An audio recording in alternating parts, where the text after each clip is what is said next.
Yo, yo, yo, what's poppin', what's crack-a-lackin', what's really good? Thank you for listening to The Rope Break, your source for news, opinions, and anything else that revolves around the world of professional wrestling. It is I have never seen Star Wars paraphernalia or a bedazzler that I didn't like, Shockmaster Grizz, and I am here with the Elm City sensation, Nathaniel Carr, who had the best gimmick the New Day ever saw before they stole it.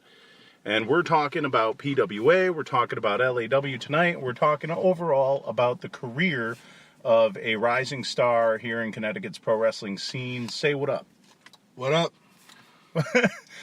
Or anything else you want to say. Oh, okay. So my back hurts, my neck hurts. Oh, wait, you didn't mean that specific. I'm sorry. Hi, this is Nathaniel Carr.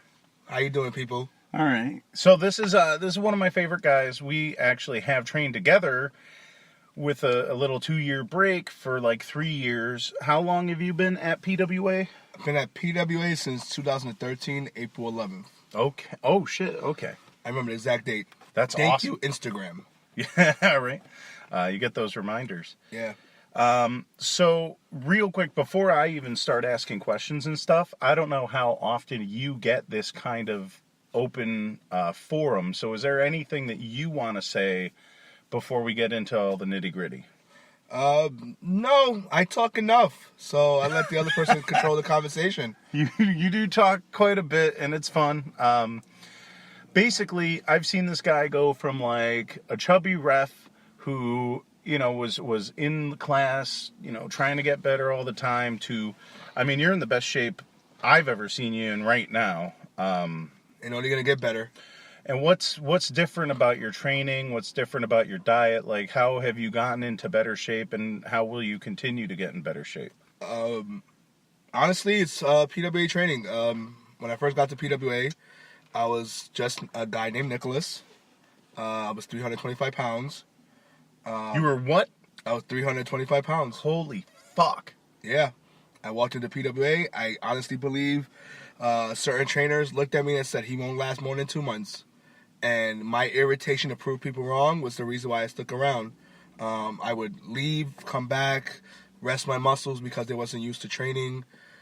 Go for a month, go for 2 months, and then after a while I was like, oh no, he's coming back every week now. Oh, he's here every other day. Okay. And I debuted later than everybody else in my class. I was 11 months into my training before I actually had my first match. And I think it was worth it. I was refereeing. I was a referee known as Nick Toons. You probably seen me in the ring with the hat, glasses, and a pizza in my mouth. Yep, that spot was real. I'll always remember at the PWA second anniversary show, headlined by Abyss, you, Donnie Brooks, and the American Kid were all referees at the time. Yep. And you guys all came together and had an awesome triple threat match that, like... That was just a pre-show. Yeah, if it wasn't for the fact that Abyss was in there and the culmination of the Peace, Love, and Wrestling Against Normal's gimmick angle, that was, those guys... I know Dickie Moon hates that match, but it was badass. It was the culmination of a great feud. If it wasn't for those things, your ref match would have stole the fucking show. And it was that's what I always say about PWA. My friends came to 2 PWA shows. One match that made them come to everyone after that was Dickie Moon versus Dan the Man in Hamden, Connecticut. Mm-hmm. They came to that show early. They watched that match. They're like, wait, the show hasn't even started yet? And that was a match? And they're like, we got to come for every show early because... And they've never been late to a show since. Yeah. That's awesome. So, one thing that's really cool that I've noticed recently, again, I trained about 3 years ago, and I was in there with you. That's when, like, bigger guys who've moved on were still there, which I'm not saying that they're any better than any of us. I'm just saying that they've moved on to do different things. Mm-hmm. One guy who doesn't like to cross-promote, he had a WWE training... Tryout. Performance Center tryout. Yep. Love the guy, but he doesn't like to be mentioned in the same breath as the school, so I respect that. There's guys... I mean, AR Fox went to PWA, and the motherfucker's on Lucha Underground right now. a lot of cool people have gone through the school. Leo Rush had a match at Friday Night Fights. Holy shit, really? That was epic. Yep, against Joseph Von Schmidt. Wow. And now he's in WWE. If you look at the track record of people who appeared at Friday Night Fights before anybody else, and nobody else booked them, and now look where they're at, I'm just saying there's a reason why we see talent before anybody else did. We'll see Kid Christian somewhere soon. Kid Christian, Sebastian Cage is all around the world. Steve Pena, Montequilla was, and Caveman were with PWA 2 years ago when we was doing a freak show. He debuted against Tank. Okay. An early Evander James was known as EA James. He was with us. So, I mean, yeah, there was a lot of great talent that came through PWA Friday Night Fights. Yeah, man. And, I love PWA, and we should talk about it. But, let's focus on you again for a minute here. I see you going every weekend. You're going somewhere. You're going to Pennsylvania. You're going to Jersey. You're going to Mass. What do you do differently now that you're getting booked everywhere that kind of leads to that kind of exposure across different states? Honestly, it's an advice I got from Bob Evans. Take the ride. Yeah. It was the simplest thing ever, and it changed my whole career. It was just simply, hey, who's free to take the car ride with me? Who has gas money I want to chip in? I will. Anybody who offered me, I took it. Okay. And every opportunity turned into a whatchamacallit? It turned into a booking. LAW, WWWA, RCW and PA also, Jersey, Massachusetts, upstate New York, Dynasty. So you're hopping in the car with guys I'm just who are hopping in the booked. car with guys who are booked with my bags. If you need me, cool. If not, I watch the matches. I talk to the promoter. Not knowingly, but introduce myself. You're networking. Yeah, I'm networking. Which isn't selfish. It's in my opinion, that's how you get seen. Yeah, I always believe there's a reason why old school mentality still works. It's getting yourself out there. It's taking the drives. It's sometimes spending $80 for a travel day just to get an opportunity to maybe go other places. So many other doors are opening, which Nathaniel Carr will be dropping later information on some of the great news. But for now, quiet to the ink dries. And it's really I'm literally blown away by just the talent I'm meeting, the people I'm meeting, the veterans I'm meeting. Also, bring it back to PWA, the fact that we heard out there. I was talking to somebody from Delaware who heard about PWA from a worker that works out there. And they want to come to PWA for Friday Night Fights. That's awesome. They want to come to this show. And, we'll get to that part afterwards. But it's amazing how many people I've met outside travels that heard of Friday Night Fights in Connecticut. Well, that leads into the next thing I was going to say, seamlessly. I couldn't have even written this as a better promo, but, you are doing all that traveling, and I see you at seminars. I find out about a seminar, and I go to it, and you're there, like the Bobby Fish one last month. That was amazing. I know that, yeah, it was awesome. And then he shows up on NXT a week later. Yeah. I know you are planning on going to that Homicide seminar coming up. You do wrestle for all these other promotions, and yet you still train at PWA, unlike a lot of those guys who've moved on. You still wrestle for every PWA show. So with your career kind of expanding, what makes you stay loyal to PWA where some other people have not been? I see it like this. Say what anybody want to say about PWA, about politics, whatever nonsense that they would call. Von Schmidt, I walked into his school, 2 weeks before my first day. I told that man I want to be a wrestler. He says, are you ready to work hard? I said, yes. Okay, then you could probably become a wrestler. Which is, again, when you said you were 325, you walked in and people weren't giving you 2 weeks. Oh, no, they wasn't giving me, yeah. They were like, he's gone. He's going to be... But the owner and head trainer said, yeah, if you work hard, you'll get it. Yeah. I got promised one thing. I will be featured. That's it. I wasn't told I was going to have the best matches. I wasn't told I was going to be the champion. I wasn't going to be main events. Nothing. I was told, you work hard, you will be featured. What you do from there is up to you. And every time I get frustrated, every time I get pissed off, whatever, with my position or whatever or just a bad match or whatever you want to say, I remember that statement that he told me. I will give you a platform to be featured. I will teach you how to use that platform. But you got to earn it. After that, you earn everything else, and you gain everything else by yourself. I'm not going to make you go to the gym. I'm not going to make you learn how to do cardio. I'm going to teach you how to wrestle and teach you how to use that skills to make money. That's all I'm doing. So, that honesty, I respected. And PW is my home. I mean, I tell everybody, Jay-Z said it best. I ain't a Crip, but I bleed blue. Okay. That's awesome. You know? That's real cool. You know what I mean? And that's my logic every time anybody asks me about PWA. I bleed blue. That's amazing, dude. This is my home.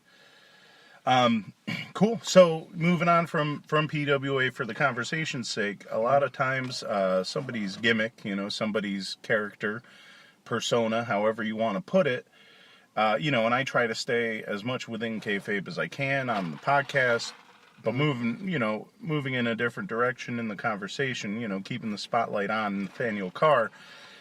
A lot of times somebody's persona is an extension of their personality. Mm-hmm. You play basically, say, nerd, geek, nerd up. I love that. And I love the fact that I came up with that. That's like, I'm going to take credit for that forever. Taking the man up, clap, clap, from the Briscoes. Yep. And it became the nerd up. And that became the chant. And I'm a huge, I'm definitely a Nathaniel Carr mark. I have the shirt, and I come and watch you wrestle at different places. Like tonight at LAW. I'm sorry, Sunday, September 17th at LAW. In case where this we is at. to go up. That's where we at right now. Yeah, that's where we at. And this will probably be, this will be up pretty much as soon as we're done talking. But how much of the character is Nathaniel Carr is you? Like, is it video games? Is it music? Is it comic books? What geeky pursuits do you follow in real life?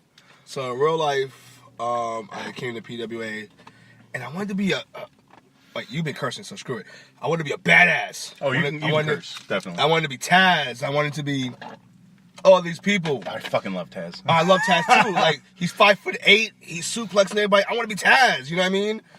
And then I want to be badass. And then when I started cutting promos, I was realizing, okay, yeah, mean. I can't be mean. I love what I do. I enjoy it. So I decided to just focus the opposite way. And then the whole extension part, I love old school movies. I've seen over 4,000 movies in my life. So it is more movies than video games or anything? Video games is the action. I always have a new saying that says, I am TV raised, video game trained, Mr. Aim to entertain. And that's because I feel like movies shape my personality, video games shape my way I believe in fighting, and, I love to entertain. So that's just my logic. I love video games, don't get me wrong. I'm an RPG guy. I don't play well with others. So Final Fantasy or what? Yeah, Final Fantasy VII was my hook drug. It just hooked me. I was done after that. Yeah. And then you had some other adventure games. See, I'm older. Am I older than you? No, you're not. Okay. As far as the world knows, yes, you are, though. Right. See, for me, it was Final Fantasy 2 and 3 that hooked me on... Well, actually, it was Dragon Warrior for NES that hooked me on role-playing Dragon games. Quest for me for NES. Yeah. For Super NES. I went back, though. So video games, so that's the classic games that kind of hooked you. Yeah. What do you play currently? Anything? I don't play anything currently. Okay. Except Pokemon Go. Don't judge me, people. That's awesome. How do you feel about the fact that the New Day, essentially, I saw this gimmick. I saw you in this persona. NPC? I saw you in this persona before the New Day started doing it. So how do you feel about the fact that they basically do the same thing and it's caught on so huge, but now here you are, to a casual wrestling fan not knowing the difference, they would think you're ripping them off. Yeah. That's funny to me. I mean, honestly, I don't find it any wrong. I just think me and the New Day kind of had the same mentality. Mm-hmm. It's we're not tough guys. We're athletes who enjoy. And I'm 234. I will consider myself an athlete. When I go into the ring tonight, they will announce me at a sexy 230. One day I will be 203. Son, that's like 100 pounds. Yeah.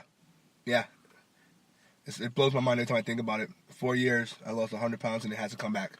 And in the 3 years that I've known all of you, well, I mean, I saw Bull Dread when I was in like high school, but you, Bull Dread, Xanderlit, like you guys have really, I mean, it's so impressive the way you've worked on your bodies. Yeah.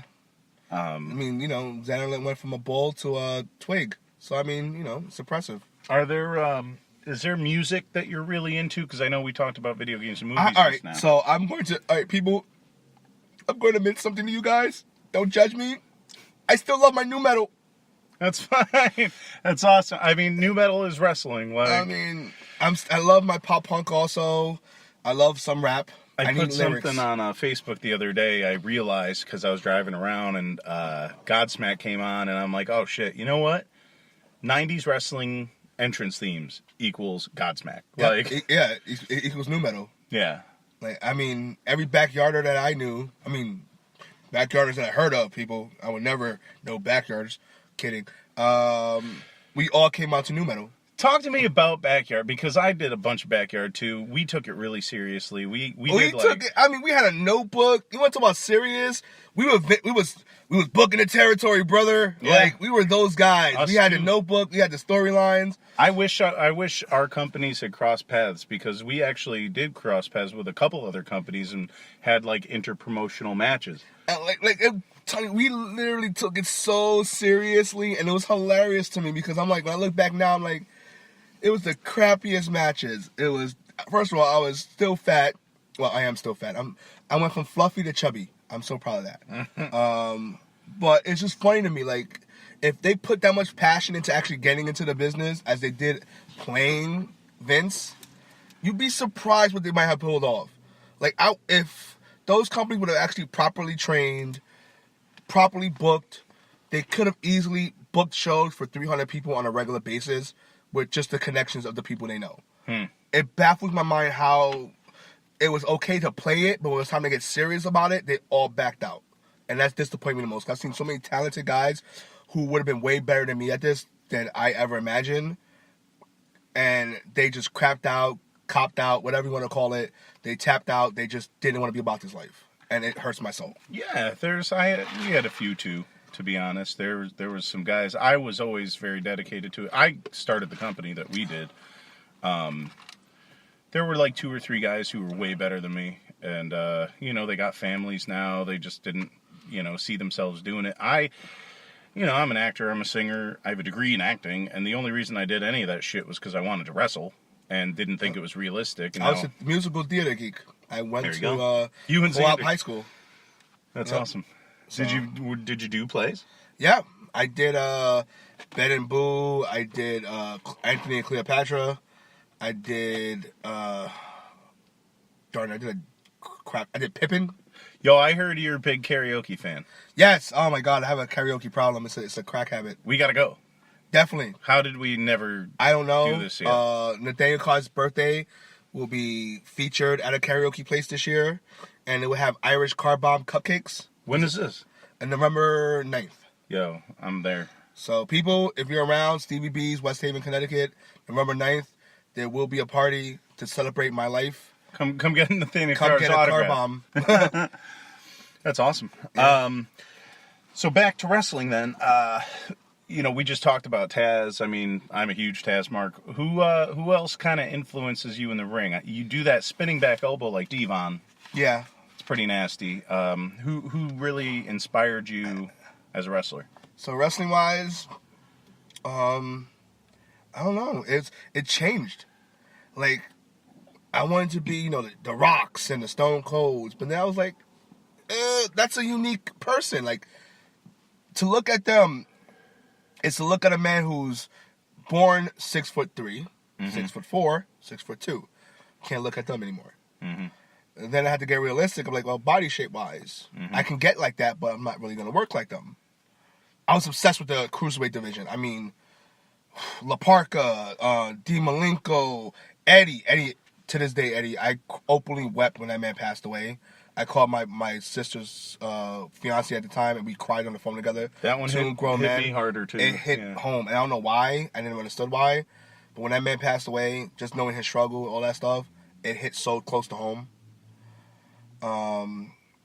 Conan was actually surprisingly a big influence when I started getting into wrestling again. It's so fun. I hated Conan. I loved him. You so know why? Many people loved him, but I hated his guts. So, all right. When he beat Jericho for the TV title, Oh, you cried a little. I was furious. Furious. That he did his job. Yeah. But ironically enough, Conan was my favorite wrestler when I was a kid. Side note, any wrestling marks know that Conan played a character called Max Moon. Oh, yeah. And I thought that was the coolest thing I've ever seen. The backpack and the look and everything. I was like, who is this superhero god? And like I was in love with him. And he only lasted like 4 matches before they gave that gimmick to somebody else, and then that guy killed it off completely. There was another Max Moon? Yeah, there was 2 of them. Oh, no shit. Come to find out. I'm the king of useless facts, by the way, people. You will learn this about me real quick soon. All right. Well, so when I know the moment I fell in love with wrestling was the Texas Tornado versus Mr. Perfect on like Saturday Morning Superstars or some shit.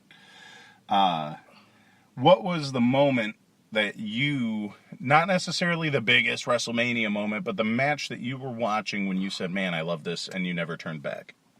Ironically, it's the biggest WrestleMania moment of all time. Okay. Hulk Hogan body slamming Andre the Giant. How many of you out there listening to this thought of a different moment? That's so funny. I mean, you're right. Probably the biggest WrestleMania moment of all time. But when you said that, I thought Austin and Bret Hart. I don't know why.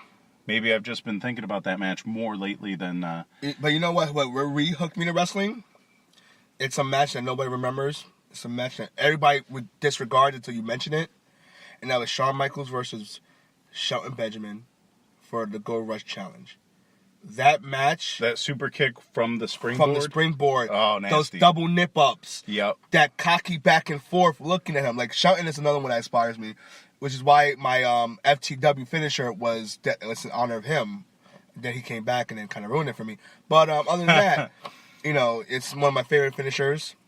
Oh, it's the downward spiral, right? Yeah. Yeah. I love that move. I will do that move for every day of my career until I'm big enough to do another, the remix version of it, as I call it. But FTW is for the win, people, not the other FTW that people think of.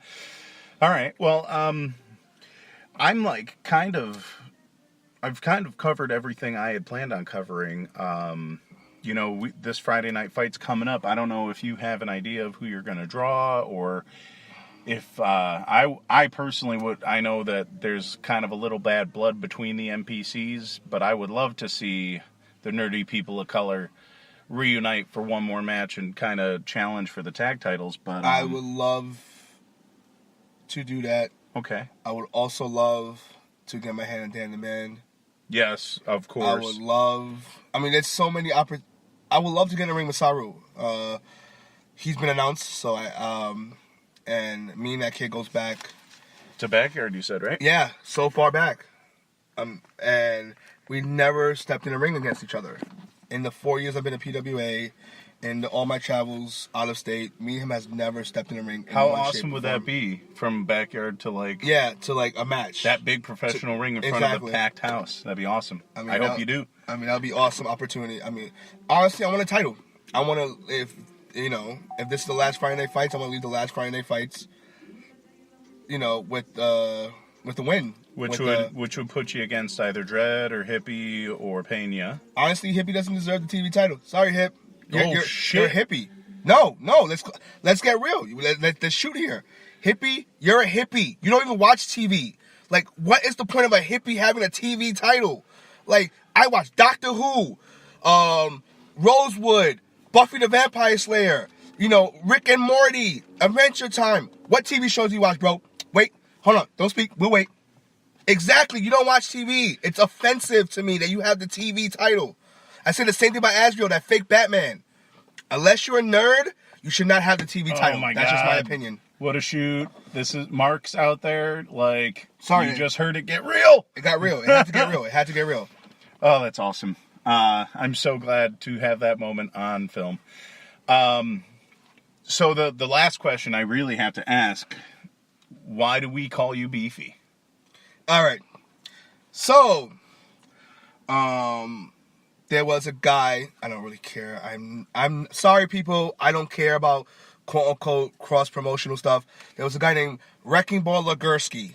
That's my boy. He's still my boy. I still love that dude. He busts my chops all the time. I do too. I saw him last night at NEW. And I heard he beat killed the it. battle. Yep. He did it. I heard he did his thing. He did a good job. He did a couple athletic spots. That boy can move. That's a big boy that can move. Like, Yeah. let's keep it 100. He learned that lucha stuff from a certain company, PWA, that we will not mention. Oh, wait, just did. Sorry, not sorry. All right. But, yeah, he would make fun of me, call me all the time. And he started calling me, I know your wrestling name, brother. I'm like, what? Billy Beef Stew Brown. That's awesome. He's I gonna wish take you. you to the ring and beat your meat. Oh, And I I'm wish like, you had done that. What? That's so no, good. I don't want that name. That's and so Billy good. Beef Stew Brown became Beef Stew, which I have a meme about it. I'll send it to you. And it says, it's a thing that says Billy Beef Stew, you know what I mean, sweating all that beef stew out his system. That's so good. It was an awesome meme, and then it became Beefy. It just every year it got shorter. I guess every year it got, every 6 or 7 months it became Billy Beef Stew Brown, then Beef Stew, then just Beefy. Like, apparently too many syllables. When people like you, they don't want to be like, hey, Billy Beef Stew. No, too much. Beefy. Perfect, see? Beefy. That's so good. So that's why I became Beefy. And it's not because I'm in shape, not because I lost weight, not because I'm fat.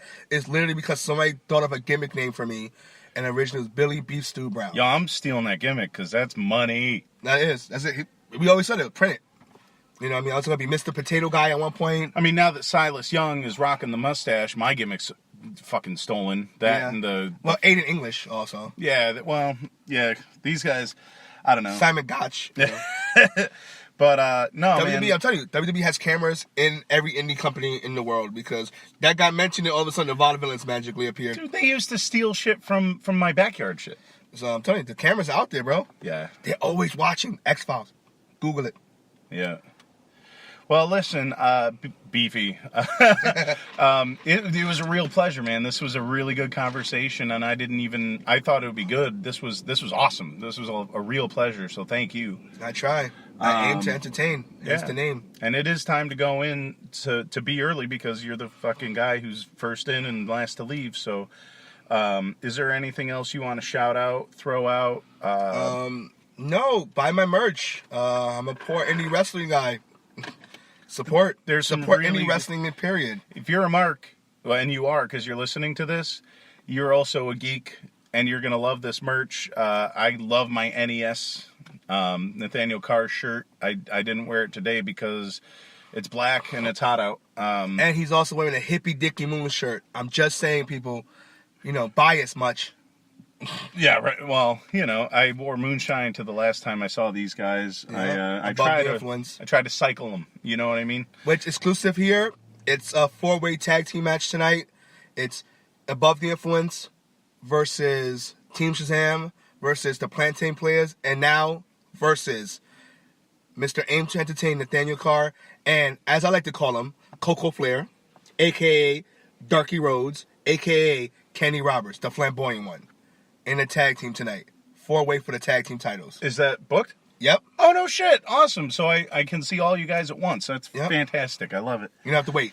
All right. Well, thank you so much, Mr. Carr. Any last words for these marks who are listening?